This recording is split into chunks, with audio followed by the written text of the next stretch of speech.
ଶ୍ରୀମନ୍ଦିର ପ୍ରକଳ୍ପ ସରିବା ସତ୍ତ୍ୱେ କାହିଁକି ଚାରିଦ୍ୱାର ବନ୍ଦ ରଖାଯାଉଛି? ମନ୍ଦିର ପ୍ରକଳ୍ପ ସରିବା ସତ୍ତ୍ୱେ ଚାରିଦ୍ୱାର ଖୋଲା ଯାଉନି। ପଶ୍ଚିମ ଦ୍ୱାରରେ ପୋଲିସ ଏବଂ ପୂଜାପଣ୍ଡାମାନେ ଟଙ୍କା ନେଇ ଲୋକମାନଙ୍କୁ ମନ୍ଦିର ଭିତରକୁ ଛାଡୁଛନ୍ତି, ଯାହାଦ୍ୱାରା ସାଧାରଣ ଲୋକମାନେ ନାହିଁ ନଥିବା ଅସୁବିଧାର ସମ୍ମୁଖୀନ ହେଉଛନ୍ତି। ଆଜି ମଧ୍ୟ ଲୋକମାନେ ଏଭଳି ସମସ୍ୟାର ସମ୍ମୁଖୀନ ହେବାର ଦୃଶ୍ୟ ଦେଖିବାକୁ ମିଳିଛି। ଆମେ ଆପଣମାନଙ୍କୁ ଯେଉଁ ଦୃଶ୍ୟ ବର୍ତ୍ତମାନ ଦେଖାଉଛୁ, ଏ ହେଉଛି ଆଜି ସକାଳର ଦୃଶ୍ୟ।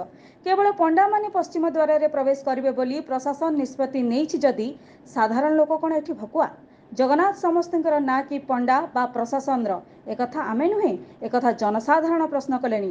ଯାହାଦ୍ୱାରା ଅସାମାଜିକ ପଣ୍ଡାମାନେ ଯାତ୍ରୀମାନଙ୍କଠୁ ଟଙ୍କା ନେଇ ମନ୍ଦିର ଭିତରକୁ ପ୍ରବେଶ କରାଉଛନ୍ତି। ଏଇଟା ମଧ୍ୟ ସେମାନଙ୍କର ବ୍ୟବସାୟର ସୂତ୍ର ପାଲଟିଗଲାଣି।